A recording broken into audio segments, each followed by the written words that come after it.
Good afternoon, and welcome to our St. Paul Learn with the League, Mining in Minnesota, What Could Possibly Go Wrong?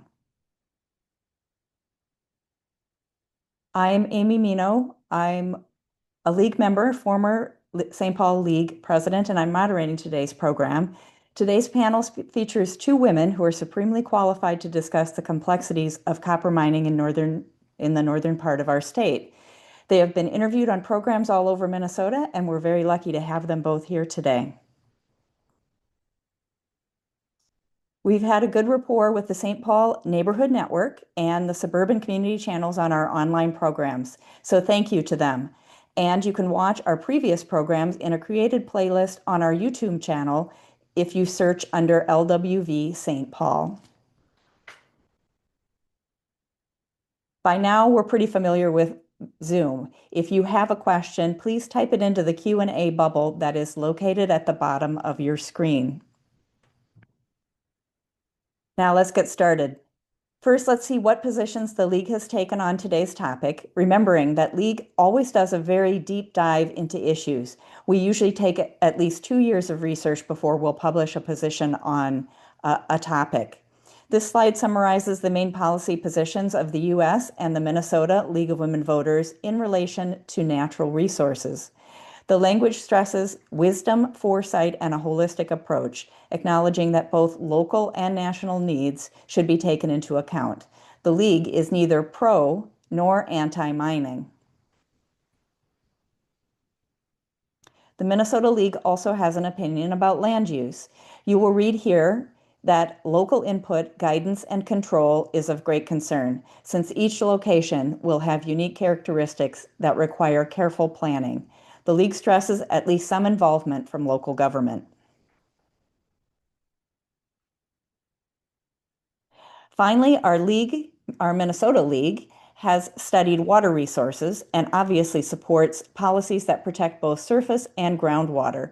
Notice the attention to coordination between all of the state groups and agencies. It also recommends adequate state funding for hydrogeology research.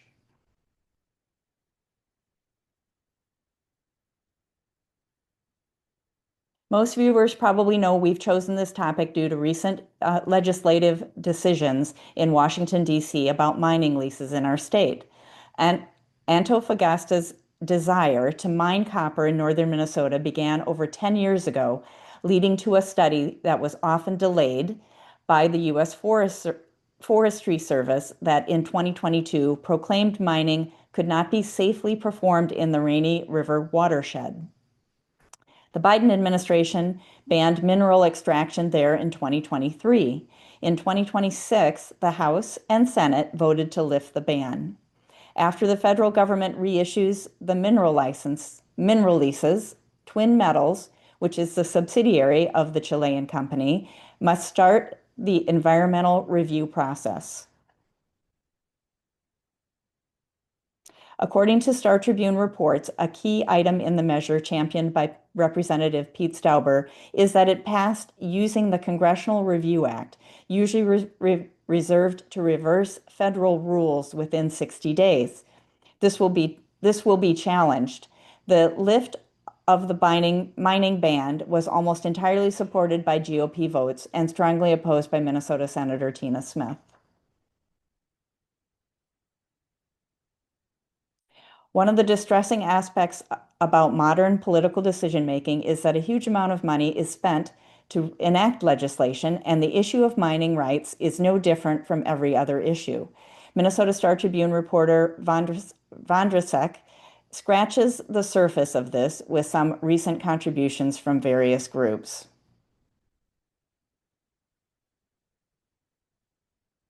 Why are mining companies so persistent in obtaining leases? Yes, they want to make money, but don't forget we do need copper for pretty much everything that we use. And the growth of what we will continue to use copper for is predictable in defense, data centers, and energy transition. There is no doubt we need copper. We're using more of it every year, and we simply must find ways to source it in a logical fashion.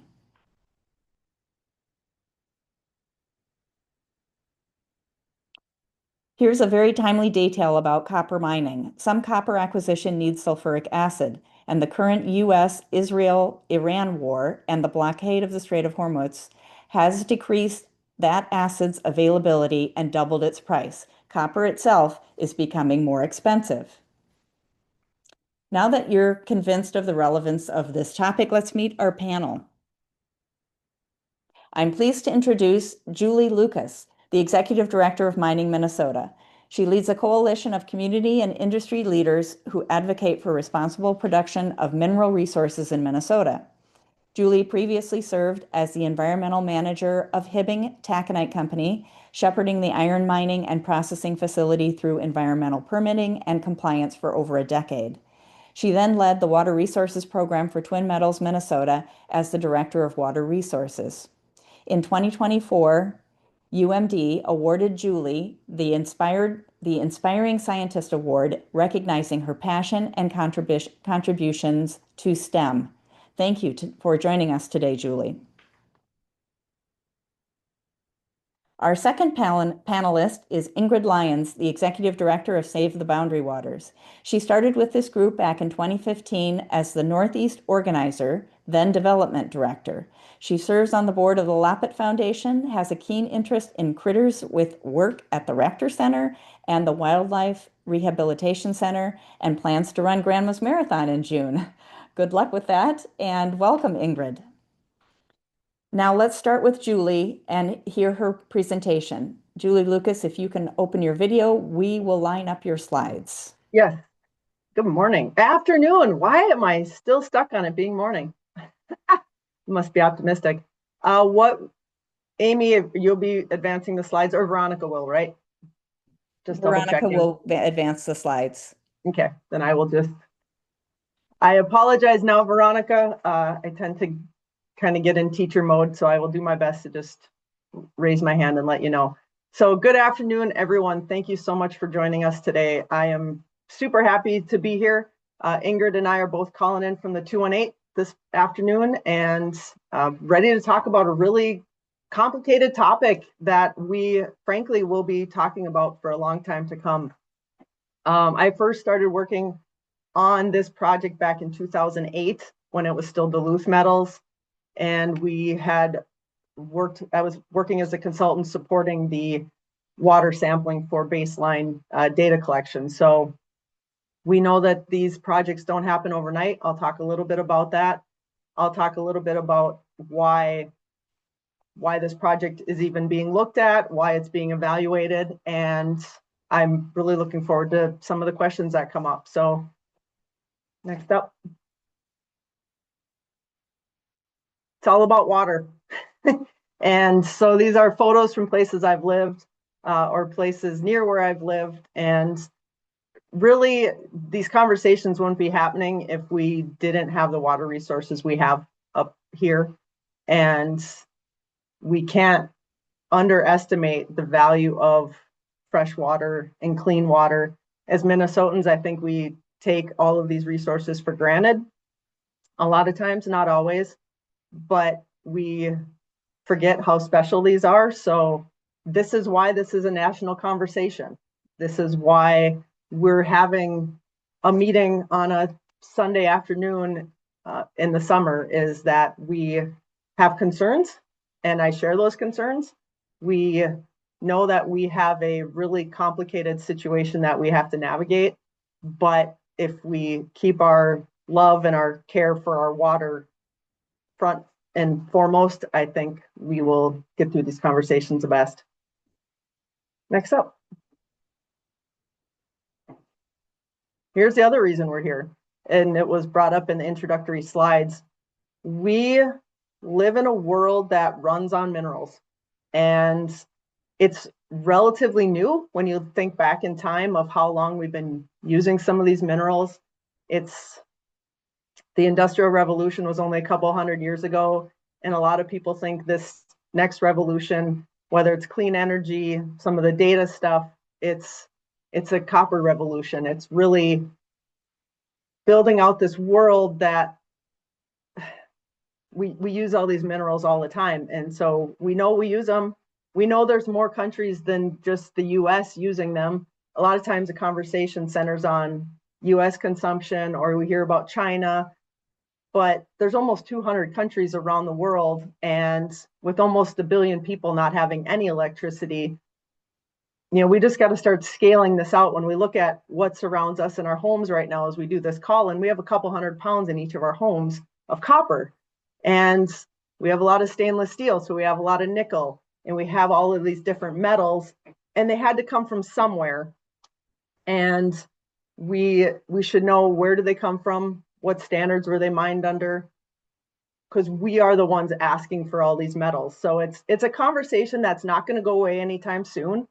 And even with recycling, like I mentioned, there's a lot of countries beyond the US, and there's a lot of people that would just like any electricity. And there's a lot of people that would love our technology that we have, and all of those things will rely on metals. So having really, complicated conversations about what is mining look like today, why do we do it, how do we do it, I think it makes us better consumers. It's one of the reasons I love living on the Iron Range, is that when I look at steel, I know where, in the US, 85% of our domestic steel starts off on the Iron Range. I know what that mining looks like. I know why it's important to do it well. And I think I appreciate having this conversation with everyone, because as consumers, this is the stuff we should be asking ourselves about. Next up. I mentioned clean energy. It's this gnarly thing we find ourselves in, where as we transition away from fossil fuels and we go to clean energy is very mineral dependent. And we're pursuing clean energy because we care deeply about this earth, and we care deeply about sustainable energy. And we have to make sure that as we build out that sustainable, cleaner energy with wind, with solar, looking at the electric cars, if our goal is to protect the planet, let's make sure we're protecting the planet as we obtain all these metals that we need. I read something the other day that said in China, half the new cars are EVs. In Norway, and I don't know why Norway got brought up, probably because it was 97% of all new cars in Norway are EVs. US is still less than 10%. And as we change, we make those transitions, where are those metals where are they coming from? And are they being done in a way that respects the earth, and in a way that takes care of the communities, in a way where, just as Americans, particularly as we consume, are we making sure we're doing it in a just way, where we're not just asking other countries to give for our benefit. So this conversation is just one tiny little piece of a really gnarly, big conversation that we're going to have, not just in 2026, but for my whole lifetime and lifetimes of others on this call, because these are really complicated things. We've had in the introductory slides about the Straits of Hormuz. We get a lot of things in our world that we never stop to ask how they get to us. I love being in mining because I know, for at least this little sliver of it, I get to know where it comes from and what regulations. So as we look through this, these are critical conversations we have to have. And an EV has 2.5 times as much copper as a conventional car. One of the first things we need to do is start thinking about how we get fewer cars on the road. But then as we get to electric buses and electric trains, we're still looking at copper. Copper runs our lives. If you think about society and how we're built, copper is our nervous system. Steel and concrete form our skeleton, but copper really is our nervous system, keeping us going. And we see this even more with clean energy, and particularly Minnesota's 100% clean energy goal. Next up. Minnesota has minerals. We're having the conversation because of copper, nickel, platinum, palladium, gold, cobalt, and silver that are in the Duluth complex and in the Twin Metals deposit. But we also have the helium, we have the iron, we have manganese, we have titanium, vanadium. Minnesota has land of 10,000 lakes, and we have a periodic table filling up of minerals. So it's just a lot of opportunity here for mining, and a lot of opportunity to figure out how to do it the best in the world. Next up, please. I feel bossy when next up. It is a global industry, and we hear, concerns about foreign mining companies. And I've worked for two foreign mining companies, and I've worked for an American mining company. And the biggest difference is that when I did sustainability reports for ArcelorMittal, my stuff was in metric. And when I did stuff for Cleveland Cliffs, my stuff was in English system. These standards are international as far as how we want to do things well, the companies that are traded on London Stock Exchange in particular. But even more so, we have global investment, and our state encourages global investment, but we hold them to Minnesota standards. So we say, sure, you can invest. We want you to invest, but these are our standards for our people. These are our standards for the planet. And if you don't meet them, you don't get to do business here.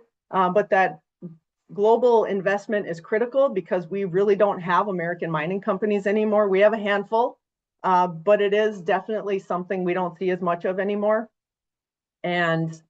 But it's fair to ask the questions that people ask, but you have to meet Minnesota standards and meet our regulations and have our permits. And I'll go into that a little bit more. Next up, please. So we have been looking at this deposit for a long time. We've known about it since 40s, 50s, and we've had iron mining since 1884, but that's, it is a different type of mining. And in Minnesota, back in the 70s, they said, ooh, we know we have this deposit. We know people are looking at mining it. What does that mean? What does that look like? What would it look like to develop the Duluth complex? Because we didn't even know back then that we had the deposit near Duluth, the Tamarack deposit. We had no idea yet, but we knew we had the Duluth complex. And Minnesota took a step and said, we're going to do a moratorium for a few years. We're going to do a study. So they did that study, and that really helped shape what our eventual non-ferrous, so non-iron rules look like. But you see, we had 1981, we had our ferrous or iron permit to mine rules. And that was quite a while after we had already had iron mining in our state. So it's kind of mind-blowing sometimes to me to look at, well, it depends if I'm talking to young students. They think 1972 was a really long time ago. My brother was born that year, so I don't think it's a really long time ago.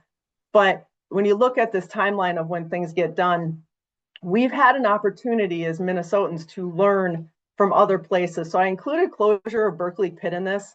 Berkeley Pit was the nation's first Superfund site. It's an old copper mine out in Butte, Montana. They call it Butte America because that's where they told all the immigrants to go to, was Butte America. And it was the richest hill on earth. And they had, when the Berkeley Pit closed in 1982, water started to come back up because they had been dewatering, and it flooded 10,000 miles of underground workings that had been mined since the late 1800s.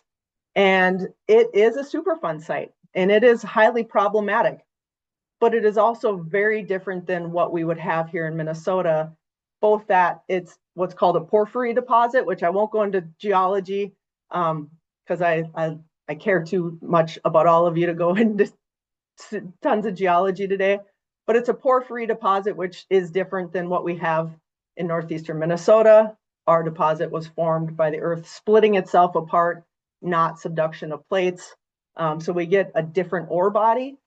We also don't have 10,000 miles of underground workings that were just left dry for years. And I'll talk about acid rock drainage and why that's important. So Minnesota had a chance to say, we have our old study, we have this Berkeley Pit, we had the Dunca Pit to look at, and we can see what happened there when we didn't manage the material properly. And all of that has come together. Next up, please. Keep this one short. It takes time to develop a mine, and it should. We should have proper time to understand what the deposit looks like, but we need proper time to understand what are the baseline conditions. It's kind of crazy. The Duluth complex, the South Coishaway intrusion actually comes up under the Birch Lake Reservoir, and you have baseline data that shows that you already have copper in the river. It's kind of crazy. And so you have to understand what is there. What does the groundwater look like? Where are the wetlands? Are the wetlands connected underground? How is the surface connected to the groundwater? All of those things take time, and they should. As I mentioned, back in 2008, Twin was already doing, as Duluth Metals, baseline water quality data. So this stuff, it's a process. Next up, please. And we need environmental protection. Mining is using the earth, digging up the earth, whether above ground or open pit, placing materials, potentially dry stack tailings, potentially just a building. And we have all of these things that we need to have for environmental protection. This is why I got into the mining industry, was that it concerned me and I wanted to be a part of it to try to make it better, because I knew that I was still using steel. And at that time I went into taconite mining. But we have all these regulations for a reason, and we have state and federal. Because I know a lot of folks on this call today probably have concerns about how the federal government is going right now. So next up. So what do we do for water protection? And I have a QR code on here, just if people have more questions about financial assurance. But the biggest thing is understanding our material. Not every mine is the same. The Duluth complex isn't even the same around itself. The Twin Metals deposit, the South Coishway intrusion, is different than the New Range copper nickel, which is a Partridge River intrusion. The chemistry is a little different. How the rock is placed into the earth by that mid-continent rifting a billion years ago. All of that is different. So we have to understand, what does our material look like? How does it behave? How does it behave over time? So there's different material characterization that happens to understand how that rock would interact with water. As I mentioned, we have the baseline data collection. What is there already? What do those systems look like? Boundary waters is a prohibited outstanding resource value water, which means anti-degradation is different for that. Other water bodies throughout the state are regulated differently than the boundary waters. Boundary waters can have zero impact to it from projects upstream. And so we have all of these things that feed in together, but critically, we have financial assurance in our state. That was one thing our state learned from seeing what happened out west, and our state did not want to repeat that. So in our state, we have requirements for mining companies to put up money before they ever put a shovel in the ground to ensure that if they go bankrupt, there is a resource held by the state to do full closure, water monitoring, water treatment, all of those things. Our state did not want to mess around. As I have on the bottom, we're not going to rely on goodwill alone. We need enforceable standards. We need oversight, monitoring, and accountability. And that's not just the state regulators. You know, organizations like Ingrid's are important too, as watchdog organizations who keep an eye on things as well. So it becomes this ecosystem of companies, organizations, the regulators, all of those people working together to make sure our water stays protected. Next up, please. Acid rock drainage is typically the biggest concern when you have a sulfide ore body. So sulfide is how our minerals are found as copper sulfides, which means to access and get the copper out, you have to take the sulfide out. And acid rock drainage works as a triangle. So it's kind of like the fire triangle. You have sulfide minerals, oxygen, and water. You take away one and you don't get acid rock drainage. So all of the planning goes around removing the sulfide minerals for one, because that's where the good stuff is. That's where the copper nickel is. But you can also cut off oxygen by drowning stuff in water. And you can also cut off water by using liners, by using caps, different ways of keeping things out. And the Duluth complex tailings have been studied extensively by the DNR and have been found to not be acid generating, less than 0.02% sulfides. Next up, please. Lots of people look out west and they say, this is what's going to happen to us. All mines are different, just like all people are different. The ore bodies are different. Even on the Iron Range, we have 6 operating taconite mines. All of them use different levels of crushing, different kinds of grinding, different types of concentrating, different pellet plants. Every single mine, even on the Biwabic Iron Formation, it's all one Biwabic Iron Formation. But North Shore's mine has harder rock than the rock out west. Everything is different. And so we just always ask people, like, really learn about that site specific, what is going on at that site. Don't just make assumptions.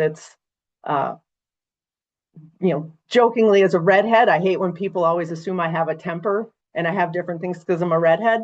Like, we have to be sure with minds that we're not assuming they're all redheads with short tempers. They can be, and they can be different. So definitely look at each one as a separate project. Next up, please. Couple minutes left. The boundary waters is unbelievable. We have to do everything to protect it. There is zero question about that. And I don't know anyone in mining who would feel any differently. We have a huge treasure in our state. I cannot believe it's in our state, and that we're that lucky. This is why I went to school for water resources, because I was spoiled to be born in Duluth. Next up, because I know I'm running short here. We have a lot of people in the mining industry who are just members of our communities. They grew up in Ely, they grew up in White Lakes, Virginia. I'm a pack sacker, so I'm celebrating half my life now. I've lived on the Iron Range, but I am not an Iron Ranger. My husband grew up a whopping 94 yards away from where I sit right now. Not that I've measured it on Google Earth or anything, but there's a chance my in-laws live 94 yards away. But we are just people that live up here and work in the mining industry because we want to have it done well. And the beginning to a circular economy, the beginning to a clean energy economy needs to start off with a place that takes care of the planet and the people. And I am just really, I want folks to remember that we do live here, and we do, yes, these are companies from elsewhere, but the people that work in them are from here. And we're pretty fun, and you should come visit us. Next up. So just in closing, I just want to thank everyone. Keep bringing your curiosity, and thank you for your commitment to this topic. We all are here today because we love what we have in Minnesota, and we love the city of Ely and the people there. And I know this is the beginning of a lot of conversations, and just want to thank everyone for your time today.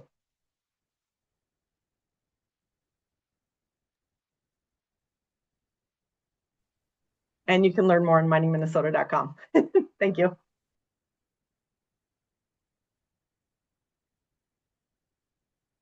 Great. Thank you, Julie, for all that informative information. There's a lot to think about there. Next, we will have Ingrid Lyons open her video so that we can hear from her. Ingrid, you're up.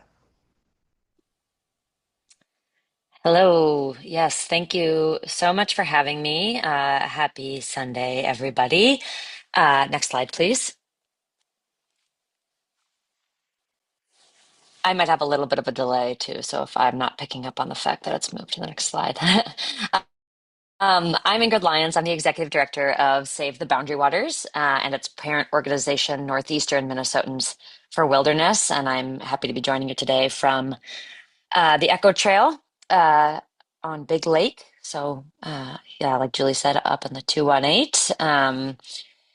And I'd like to just give a little bit of an overview of kind of what we do at Save the Boundary Waters, where we work, kind of contextualize a little bit of, why we have the mission that we have. And, I think Amy did a great job of summarizing a bit of why folks have heard about, this project in particular in the news as of late. But I think it also in order to understand sort of how broader concerns about copper mining in this particular place intersect with the current political climate are really important as we kind of look forward, because I know a lot of people are kind of wondering what's next. So next slide, please. So, I loved all the pictures that Julie showed. This is I always like to start with this picture, kind of no matter what group I'm talking to, because sometimes there are folks who didn't know water could be so dense and interconnected. And this is a aerial shot of a portion of the Boundary Waters Prairie Portage kind of area, taken by Jim Brandenburg. We, like Julie said, have a really tremendous and unique resource in Minnesota. And that's not only the Boundary Waters, but it's all the fresh water that we have. It is such a rarity these days to have clean, fresh water. Barring too many beavers on a lot of these lakes, you can go paddle to the middle and put a cup in and drink right out of it. And that is truly a one of a kind thing, I think, globally. Next slide, please.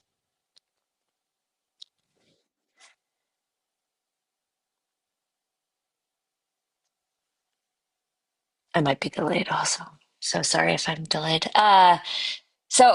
We work to protect the boundary waters, of course, let's say the boundary waters, but really we're also trying to think about the Quetico superior ecosystem more broadly, because when you put all these landscapes together we have in northeastern Minnesota, it's about 4.3 million acres of a very interconnected, water-rich boreal ecosystem. So it includes the Superior National Forest, which is south of the boundary waters, but the boundary waters is within that forest. The Boundary Waters Canoe Area Wilderness itself, Quetico Provincial Park on the Canadian side, and then Voyageurs National Park to the north and west. Next slide, please.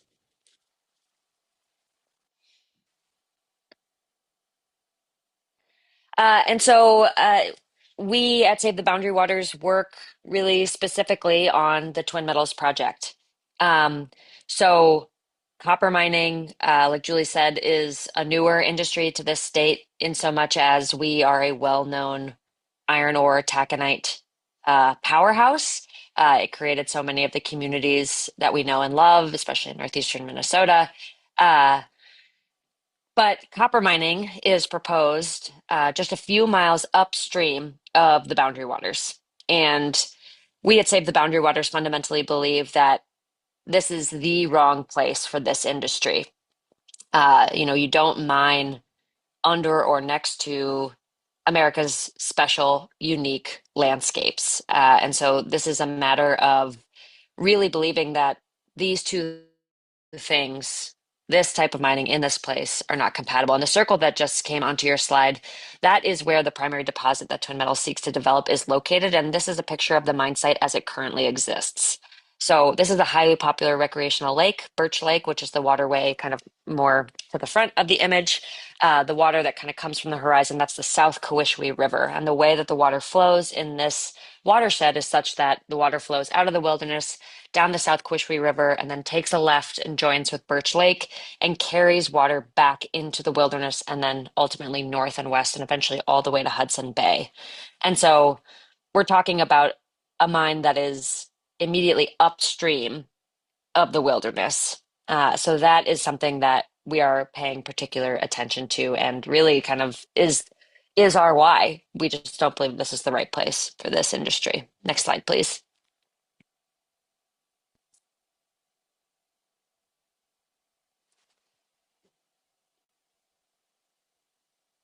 Okay. So, what's our why? What are we motivated by? Again, well, really, it's why do we believe that this is not the right place for this type of mining? So, tremendous pollution risk. 100% of copper mines have degraded water quality. There have been several studies, and even mines that are sort of touted as clean examples have indeed degraded or somehow altered surrounding waterways. And when we're talking about a mine of this type in a place like this, you know, the Boundary Waters has a zero degradation standard, and that's simply not been proven to be possible. Um, and so, it's really about risk and understanding what that risk is and asking ourselves if we're willing to take it on. Um, in addition to the risk itself, it's a particularly sensitive landscape. Research and analysis has concluded that this industry in particular, sulfide or copper mining, or hard rock mining is particularly dangerous in this ecosystem in part because of the ecosystem's low ability to buffer acid, among many other reasons, including, the deep interconnected nature of the water and how difficult it would be to trace and then, clean any pollution after the fact. The Boundary Waters in this area is also an economic engine. We have one of the fastest outdoor recreation economies, fastest growing outdoor recreation economies in the country. And the Boundary Waters really serves a tremendous role for northeastern Minnesota, contributing 17,000 jobs regionally and over $1 billion in regional income. And so, again, speaking to that risk, what happens when it doesn't go right. It's not just the landscape that's at risk, it's also the engine, it's also treaty rights. There are three bands, Anishinaabe bands, that have rights via the 1854 treaty where they retain the right to hunt, fish, and gather. And that's a non-negotiable. That's a treaty right. And, one of the most important parts of that is the right to harvest monomen or wild rice. And wild rice is particularly sensitive to sulfate, which is a common byproduct of this type of mining. So a lot of concern about these really important treaty rights. And then both the Superior National Forest and the Boundary Waters Canoe Area Wilderness is public land. It belongs to everybody. It belongs to everybody equally on this call. It's a public trust that we share. And we've done polling over many years, and 70% of Minnesotans want to see this place protected from this type of mining. And so it's really, if indeed this is American public land that belongs to the American people and they're meant to have their voice heard in decisions that are made about this, um, we have well documented that people really want to see this place protected in the long term. Next slide, please. So this gives you just a little bit of a sense of our geography. We're map people. So the squiggly, but not so squiggly red line, because they did it, with zeros and ones. That's not what the watershed boundary, of course, looks like naturally, but the red line represents the Rainy River watershed line. And so water north of that line flows north and west. The area in gold represents basically every last square inch of the 225,504 acres of jointly managed federal lands and minerals. And so this just gives you a sense, out west, folks know intimately what public lands are, what American public lands are. We really don't have a ton in Minnesota. We have them up here. And so this is the area in which Twin Metals seeks to mine. I guess it's a little hard to describe on here. I don't have it outlined. It's not in this whole area. It's very specifically concentrated to an area kind of to the left of that map where there's a waterway that kind of looks like a Y and a road goes through it. And so, when we got started, we realized that, Twin Metals had mineral leases in this place upstream of the wilderness, and they were federal mineral leases.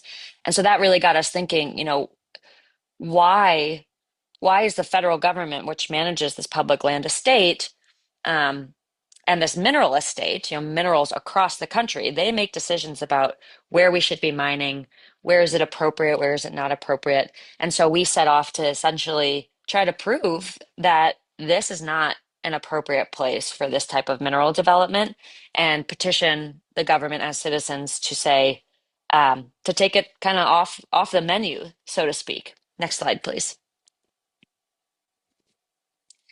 And so this was sort of our vision. We wanted to remove the mineral leases, and then use some different federal sort of avenues to delay sulfide ore copper mining and eventually permanently prohibit it in this very particular geographic area. So our mission, Save the Boundary Waters mission, is to permanently protect the Boundary Waters and its watershed from sulfide ore copper mining. And I'm giving you this context a bit because, again, it helps understand what happened in the news. Again, the federal government has the authority through the Department of Interior, which manages the mineral estate for our country, to say, we're not so sure that mining belongs here. After robust study and public comment, they go through a very long process to get to that. And it is the 20-year mining ban that was recently overturned. Next slide, please. And so a mineral withdrawal, just speaking a little bit about that, the 20-year prohibition on hard rock mining is, the tool through which the government can decide if, in fact, this is a place that this type of mining should occur. And it's not, a political whim, wave the wand. There are a lot of regulations, environmental regulations and statutes, in this case, the 1976 Federal Land Policy and Management Act, that creates a lot of shape to this. So there is a 2-year segregation period, there's robust study, there are many resource reports, lots and lots of opportunities for public comments. I'm sure some of you participated in public comment periods. Next slide, please. And this project in particular has actually been through this. You know, when the 20-year mining prohibition went into place in January of 2023, it was after years and years and years of discussion and analysis and public input. Over 675,000 comments were submitted in support of permanent protection. That was the vast majority of the comments. On several occasions, the comment periods broke records for other public lands conversations across the country.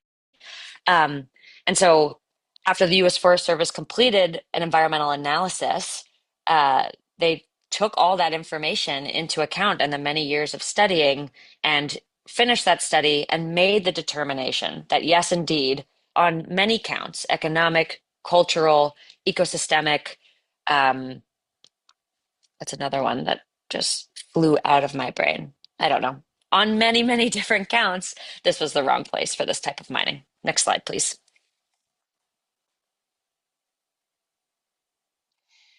And so it was this that we knew when the 20-year ban went into place in 2023, we knew that it would be likely at risk through different mechanisms. The way that mineral withdrawals are often amended or overturned is through the administration. So because the Department of Interior put the one in place, a future Department of Interior could modify. But instead, we've seen many, many legislative attempts to overturn the 20-year mining ban. So that included, 3 attempts at attaching materials to must-pass legislation in Congress. So budget reconciliation, National Defense Authorization Act, Interior Appropriations. And what was troubling to us about this was it was not just legislation to overturn the 20-year ban, but it was to overturn the 20-year protections, grant Twin Metals not only 2 mineral leases that they have claim to from prior, but 2 additional mineral leases. And instead of lease terms of 10 years, which these leases were originated in 1966 and the lease terms were 10 years, in one of the instances, the lease terms would have been perpetual. And so that's really troubling to us because to us, there's a lot of hullabaloo about public land sell-offs, but this is a public land sellout. You're giving a company perpetual lease terms on American public lands. That's concerning. And further, that legislation actually barred any judicial review of these leases. And so, we've spent several months really trying to push back on this stuff in Washington, and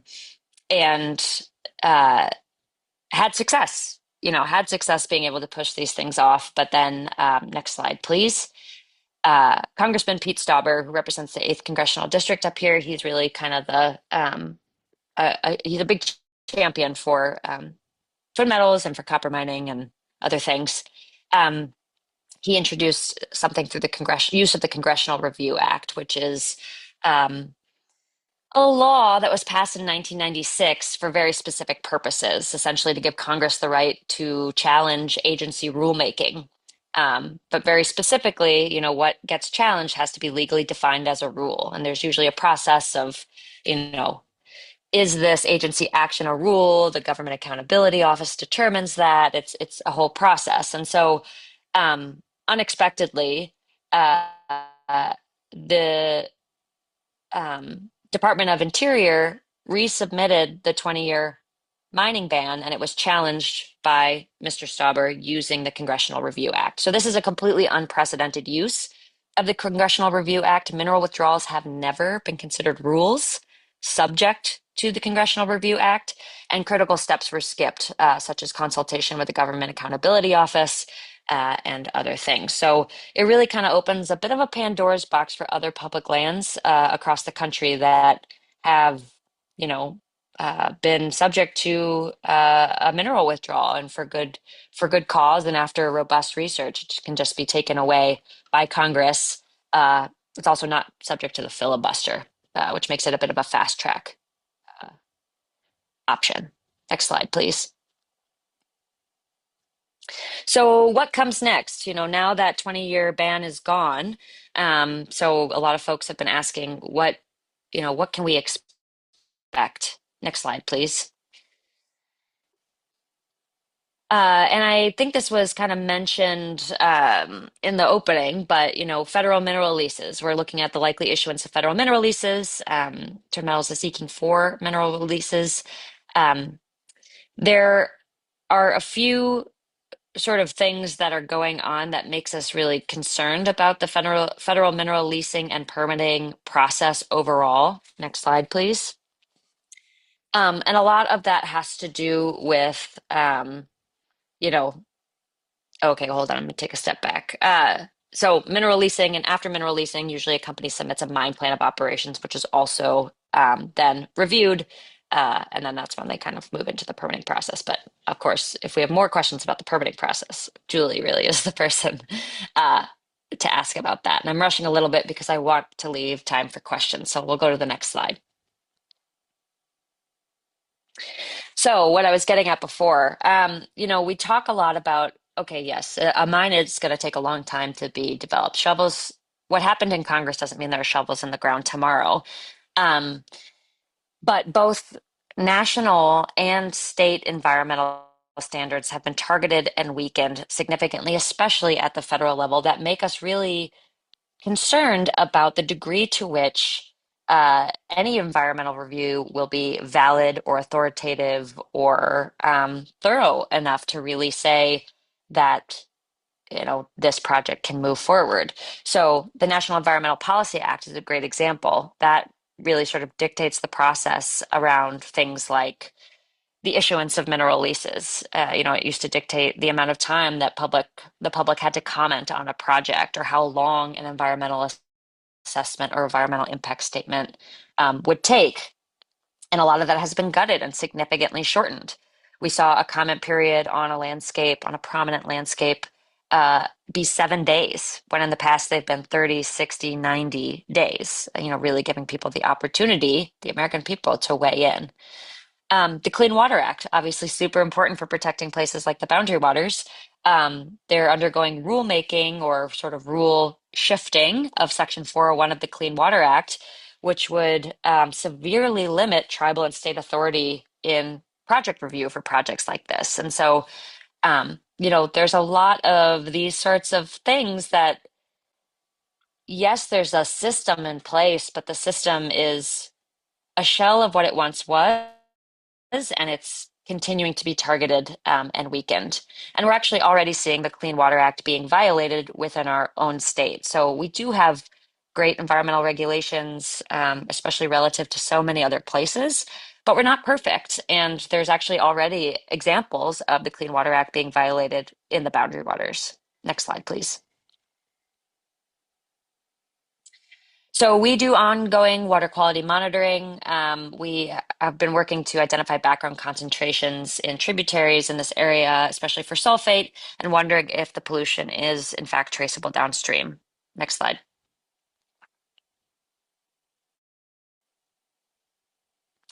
Why did I click this slide? We can go to the next one. Thanks. So, essentially looking for, what are the levels of sulfate existing in the Birch Lake Quishwe River area that I showed you? That was the first sort of mine site picture that I showed you. And we found that there were elevated levels of sulfate in Birch Lake to such a degree that the MPCA, the Minnesota Pollution Control Agency, and then the Environmental Protection Agency agreed with the data and the findings. And Birch Lake is actually now on an impaired waters list for sulfate.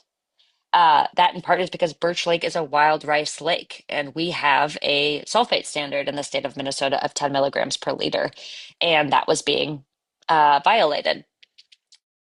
We were also able to trace the source of the pollution, and it came from incidental piles. So just, there are 2 iron mining projects in the southern side of Birch Lake, and they had to mine through a small amount of sulfide bearing ore, because it's where the 2 ore bodies come together, in order to access the iron and the taconite. And they, created an incidental pile of this waste rock. And we were able to source that there was a creek carrying acid drainage from these waste rock piles, these old waste rock piles. And we can actually show that water quality is being degraded 23 miles downstream to the edge of the boundary waters. And the boundary waters has a zero degradation standard.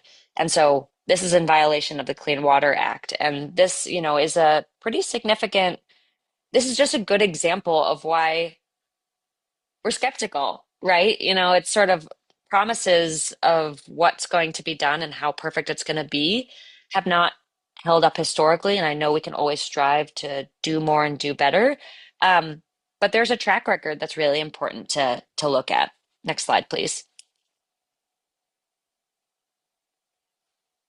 We can go to the next. Well, actually, sorry. One thing really quickly to add about sulfate is sulfate plays an important role in the creation of methylmercury, which is the type of mercury that bioaccumulates in fish tissue. So we're also concerned about this byproduct in terms of its impact both on the ecosystem, but also on the recreation opportunities.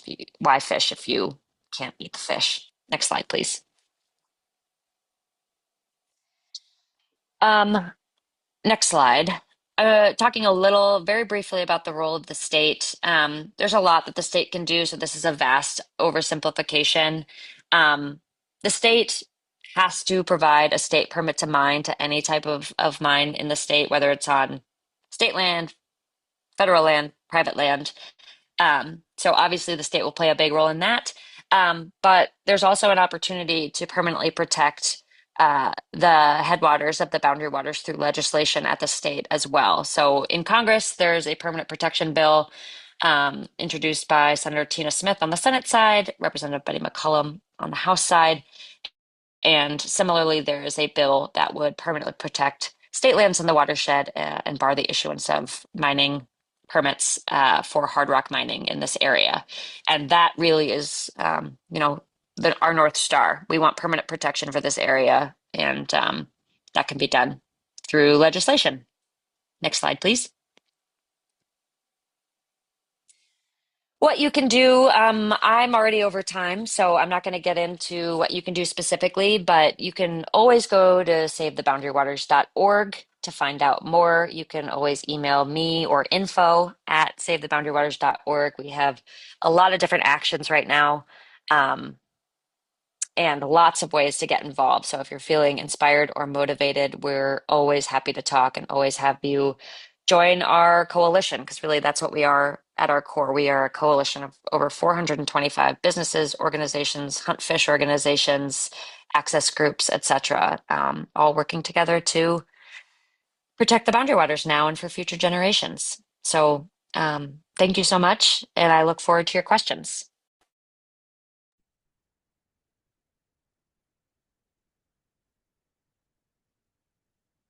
Thank you, Ingrid. Again, a lot to think about. You can both turn your video and microphones on, presenters, and we will get to some audience questions. We have about 10 minutes or so here. I would like to start out. We have a question about the term circular economy and what that means. What if one of you could give us a brief description of what that means? Circular economy, maybe starting with Julie. Yeah, sorry, I try not to use acronyms, but then here I still use jargon. So circular economy is trying to break this. We have a one-way consumerism system right now for the most part. We have limited recycling, not enough. We buy, we dispose, we have planned obsolescence of our appliances where, our grandmas had their fridges in their houses for 40 years and ours, we're happy if we get 10 years. So a circular economy starts to look at, once not from a mineral point of view, my view is once these minerals come out of the ground, why are we letting them go back in is waste. So it's how do we create an economy where we feed off of each other and we keep things in rotation and keep circling through versus dig, create, dump. So trying to keep it spinning. Okay, great. Thanks, Julie. And then also just a reminder to viewers that you can type your questions in the Q&A bubble at the bottom of your screen. Another question kind of related to that. Can we hear about recycling minerals already taken from the earth? Any thoughts on how that can be massively increased? Ingrid and I have talked about this before because this one drives us both nuts. Because it does take a lot to get them out of the earth in the first place. But part of it is manufacturer responsibility, right? So making sure that we have products that can be recycled easily. Are we creating products in a way where, a lot of our struggle with recycling copper right now is getting the insulation off of it in a safe manner. And so there's a company that just is getting started on the range, reclaiming critical metals, and they are looking at recycling in a way that's less environmentally damaging than some other recycling has been. But really, a lot of it comes down to let's buy less, not have planned obsolescence, keep our stuff, right to repair rules are important, and just having stuff that can be recycled easily. And Ingrid, do you want to hop on that too? Honestly, I just agree 100%. I mean, it's reduce, reuse, recycle, right? And, you know, recycling is such a system that people have such challenging access to, as it is, even with paper goods or glass or, cans. There's so much more that needs to be done to improve that pipeline. Again, a circular economy. Yeah, you buy the phone, but how do you give it back? And how do then they, take it out? And some of those things are coming up, but there's so much room for improvement. And so I think when keep an eye out for any sort of bills that hold manufacturers accountable to recycling standards or somehow try to improve them or fund awesome things like what's happening on the range with that company. That's a good way to just make sure people know that you're paying attention to those sorts of things. I think it kind of creeps under the radar, but no, I completely agree with Julie. And we do okay on like metals are really well recycled. Like steel is one of the most recycled things in the world, and we know copper is valuable because we struggle to keep it in streetlights in places because people steal it and they can turn it into recycling shops and get money. So we know metals get recycled okay-ish, but there's always room for improvement. I think, especially as we talked about building out the grid, building out in other countries, can we build things in a way that we are creating them from the beginning to be able to be recycled easily enough? It's not it's at some point, these are finite resources. Ultimately, we get in this thing of like 2026 or even within our little lifespans, but these are finite resources. And, if we are already looking at mining some of these deposits, they're not everywhere on the earth and they're not going to just start creating new ones. So how do we make sure that 100 years from now, people aren't asking how can we recycle better? I think it's a huge responsibility we have as humans because when you look at our consumerism of these metals, it's only been in the last 100 some years that we've had electricity in rural areas. When you look at just rural electrification. And so this is all such a new thing. And how do these ore bodies are 1 billion years old. So, I mean, time frames here, but how do we keep these metals in circulation so that 100 years from now, people aren't hating our guts for what we did back now for not keeping them going? But sorry, diatribe. Mhm. Thank you. Great. So this question is about the Twin Metals project as an underground mine. This person is asking, do you know how much surface this involves, how deep it will be, and what kind of effect it may have on the area? So because it is an underground mine, the surface footprint is going to include ventilation shafts. It's going to include a plant, a processing facility, and it would have a dry stack facility. And then you're just going to have things like parking lots and other stuff. So I believe, and it's around 1,000 acres of surface stuff. Dry stack tailings facility is the majority of that. And like I said, that also just includes management things. So it's Twin wouldn't have any waste rock stockpiles on surface. That's critical. And then deep, the deposit probably could go deeper. The mine plan as they proposed in 2019, and that could change. The mine plan as proposed went down to about 4,000 feet. They wouldn't start mining down to, it's 400 feet. And so that's a critical cutoff. So the mine would be 400 to 4,000-ish feet because that upper surface you leave is a crown pillar. So if you imagine a crown on your head, the surface, and then 400 feet, because that's where you do have a little bit more, some of the fractures and different things. So they keep that nice, stable so that you don't have a drop ever in the future.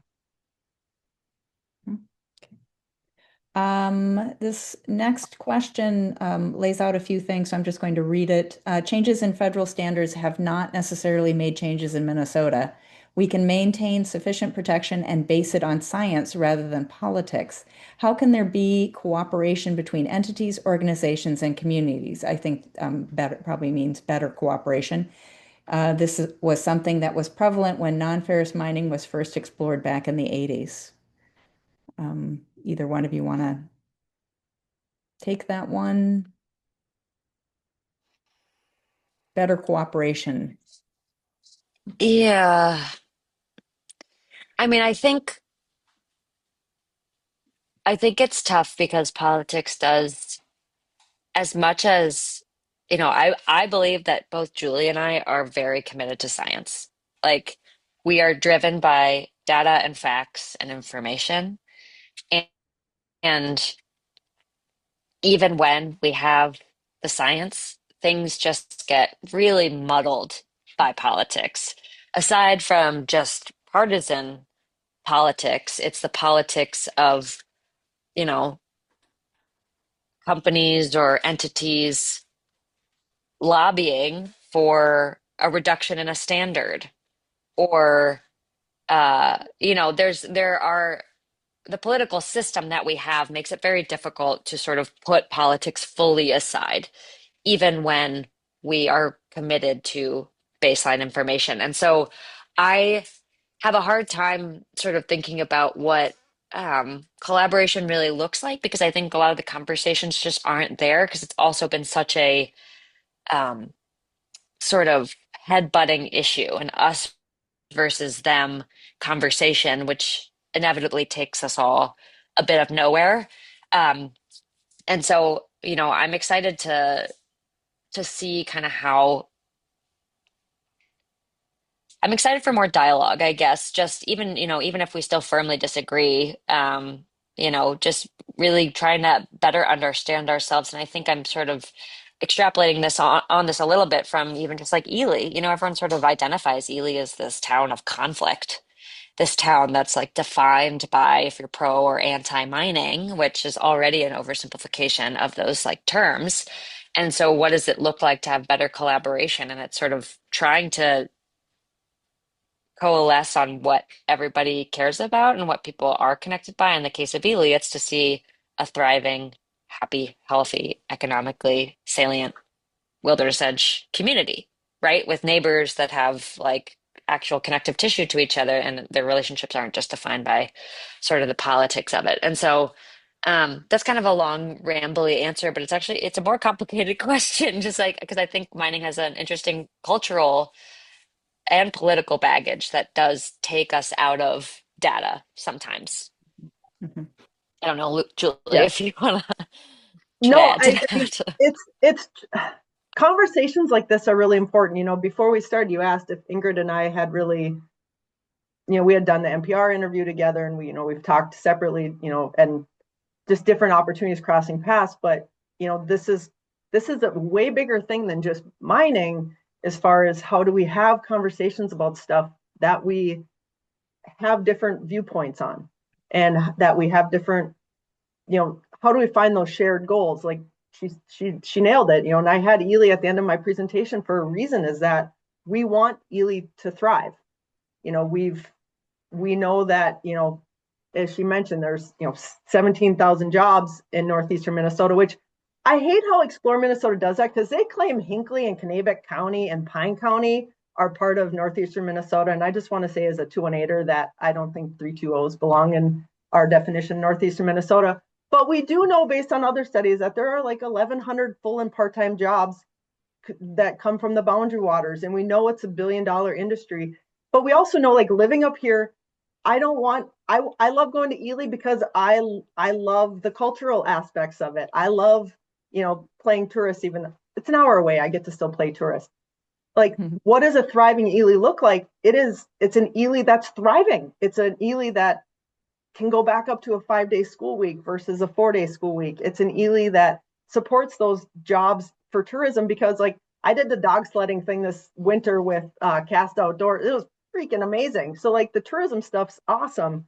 And so I just think, part of it is we just need to see each other as people. Like, Ingrid and I have made a goal of, like, seeing each other as people. Yes, we run organizations with different missions, but we still value each other as just humans, and we need to do that in this conversation. And that's how we get started. And, some of the stuff of getting rid of the politics and the process, we had the Mira court case wrap up recently, where it was a split decision where, yes, the rules are adequate to protect the boundary waters for water stuff, but we're going to look at it for noise and light, and how can we improve our regulations for noise and light? And we'll go through that process and look at the science for that. And so we go through, there is a scientific process happening in the behind the scenes, but a lot of times that's not what the media catches on to. And I think that's another thing that we have to be cognizant of is, there are conversations like this. There are conversations Ingrid and I will have separately. There are conversations with the DNR and MPCA, but it may not be what we see in the media. So there might actually be more collaboration happening than the general public gets to see. I hope. That's a good point. Yeah. Well, great. Thank you for taking that challenging question. And I have to say, as someone who enjoys Lake Jeanette and the Boundary Waters for camping, just right down the road from you, Ingrid, I think there are a lot of us in Minnesota who care a lot about the health and vitality of northern Minnesota and keeping that a special place for a long time. So I want to thank both of you for participating in this and bringing up some really good food for thought for all of us to think about as this conversation and this whole process goes forward. So thank you so much for taking the time to talk to us today on a Sunday afternoon. Going on. Thanks for having us. Yes. Yeah, thank you. So over the summer, the League of Women Voters St. Paul does not have any planned educational programs, but September 27th, we will be partnering with our other Ramsey County leagues to discuss property taxes. Another hot button issue. Our annual meeting is tomorrow. It's completely full, which is wonderful. I hope to see many of you there. We are listening to the new mayor of St. Paul, Mayor Herr, and we will be doing some league business, of course, too. We will sell a limited number of Loon Yard signs with the logo, "Don't make me remind you to vote." So you can get those at the annual meeting. And I think probably if you can't make the annual meeting and still want one, reach out to us and we can get one to you. We will also be offering free books from the book club selection, as well as friendship and a nice meal. The league is fully committed to its nonpartisan nature while educating the public on candidates, as well as promoting reliable and secure elections for our country. For more than 100 years, we have studied issues, we have taken positions, and we have taken action. Check out our new website to learn more about membership in the League of Women Voters St. Paul. We welcome new members through the year. Please give us a try. Again, gratitude to our speakers, as well as the Roseville and White Bear Lake Leagues for their ongoing support. And thanks to all of you for coming in on a Sunday afternoon to listen. Thanks to SCC TV and the St. Paul Neighborhood Network. They will be broadcasting the program, so if you couldn't make it today, you'll be able to see it later. If you can, please answer the brief survey that will pop up after the program, all you viewers on Zoom. We read your responses, and we are always looking forward to improving and staying relevant to your interests. I hope you enjoyed our program today and learned a lot. And we look forward to seeing you September 27th for our property tax program. Have a lovely afternoon.